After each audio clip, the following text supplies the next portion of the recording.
Kota Padang Panjang. Dengan berbagai julukannya, kota Serambi Mekah, Mesir Van Andalas, kota hujan, dan kota terkecil di Sumatera Barat. Ya, kota Padang Panjang adalah salah satu kota dengan luas wilayah terkecil yang ada di Provinsi Sumatera Barat dan menempati posisi keempat sebagai kota terkecil di Indonesia. Dengan luas wilayah yang terbatas, setiap area menjadi penting. Setiap jalan, setiap trotoar memiliki fungsi bagi masyarakatnya. Namun, di area yang terbatas ini, keteraturan tidak selalu berarti keadilan. Jalan menjadi jalur utama bagi kendaraan untuk bergerak, sementara trotoar disediakan sebagai ruang gerak yang aman bagi pejalan kaki. Keteraturan area menjadi penting agar semua dapat beraktivitas dengan tertib dan terarah. Di balik keteraturan yang terlihat, muncul pertanyaan. Siapa yang sebenarnya berhak atas area ini? Pada siang hingga sore hari, aktivitas kota berada pada titik yang padat. Kendaraan datang dan pergi, membawa berbagai kepentingan dan barang belanjaan. Di sepanjang badan jalan, kendaraan terparkir rapi di tepian. Parkir ini bukan tanpa aturan, melainkan mengikuti marka yang telah disediakan. Secara kasat mata, semuanya tampak tertib. Tidak ada yang melanggar garis. Tidak ada yang terlihat semrawut. Namun, di balik keteraturan itu, area pejalan kaki perlahan mulai menyempit. Jalur yang seharusnya dilalui dua arah, kini harus dibagi dengan kendaraan yang datang dan pergi. Pergerakan menjadi lebih lambat. Kendaraan harus saling menunggu, mencari celah untuk melintas. Keteraturan tetap terjaga, tetapi kelancaran tidak lagi sama. Apakah kakak merasa nyaman berjalan di sekitar sini pada saat siang hari? Kalau pada siang hari itu kadang kan banyak mobil yang lalu lalang gitu, apalagi kayak hujan kan. Jadi kita kalau lihat tuh tiba-tiba mobil nyelonong, ngecepret ke baju gitu, jadi merasa nggak nyaman. Lalu kakak ada merasa terganggu tidak dengan kendaraan yang parkir sembarangan di tepi jalan? Iya, terganggu banget. Itu bagaimana? Kadang kan kita lewat tuh kan, kalau misalnya tuh parkir sembarangan, tiba-tiba dia tuh udah di belakang, udah di depan, dia mau menabrak kita gitu. Oh, jadi kondisi saat sekarang ini mempengaruhi kenyamanan kakak berarti? Iya, mempengaruhi banget, nggak nyaman jadinya kalau jalan.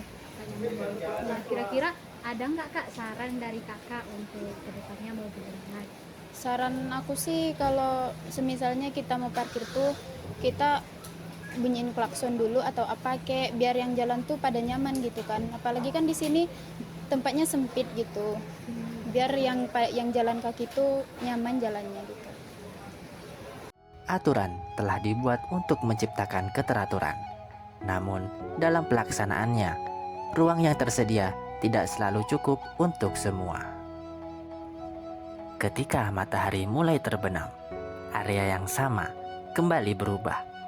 Trotoar yang seharusnya menjadi jalur bagi pejalan kaki, kini beralih fungsi menjadi wadah kegiatan ekonomi. Dengan kakak siapa namanya kak? Kak Dina. Kak Dina. Jadi gimana kondisi di sini pada saat malam hari?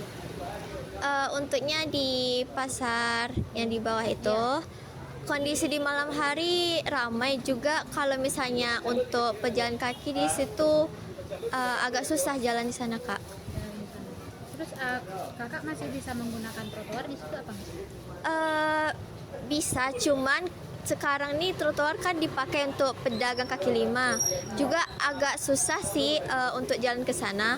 Juga kan karena tinggal sedikit gitu trotoar tuh kita kayak bertabrakan sama orang jadinya.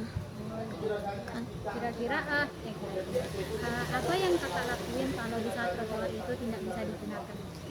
Yang pastinya akan turun ke jalan. Turun ke jalan. Iya. Pas di jalan itu kakak ada nggak bertabrakan?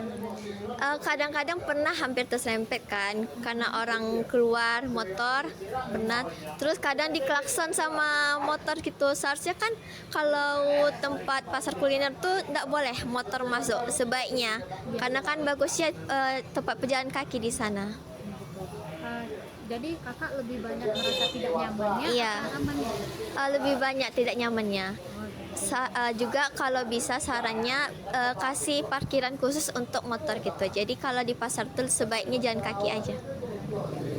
Oke, terima kasih Kak. Iya, sama-sama. Aktivitas berjalan tertib. Para pedagang terlihat berjuang mencari nafkah.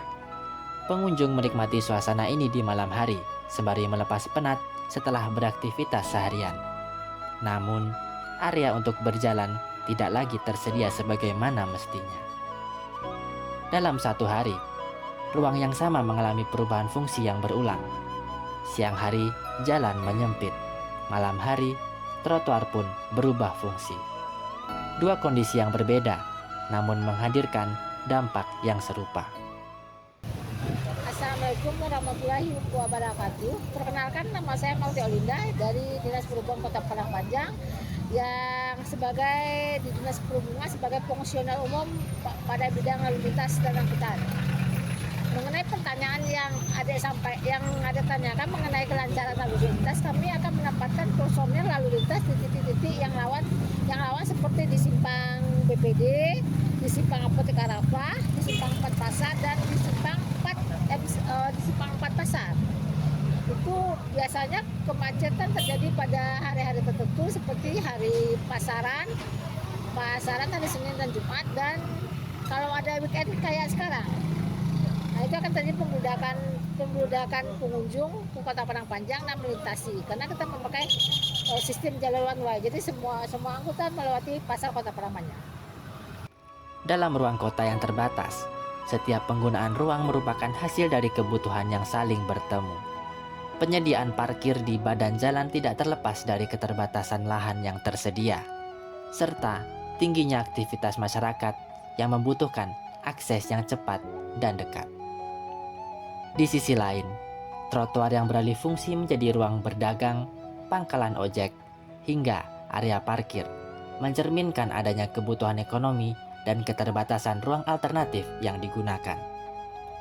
Seiring waktu, kondisi ini tidak hanya menjadi solusi sementara, tetapi juga berkembang menjadi kebiasaan yang terus berlangsung. Dalam pertemuan berbagai kepentingan tersebut, ruang publik tidak lagi sepenuhnya menjalankan fungsi utamanya. Keteraturan tetap terlihat, aktivitas terus berjalan, namun tidak semua pengguna ruang mendapatkan akses yang setara. Di tengah keterbatasan dan kebutuhan yang terus bertambah, ketimpangan dari dalam penggunaan ruang menjadi bagian dari keseharian yang perlahan dianggap biasa.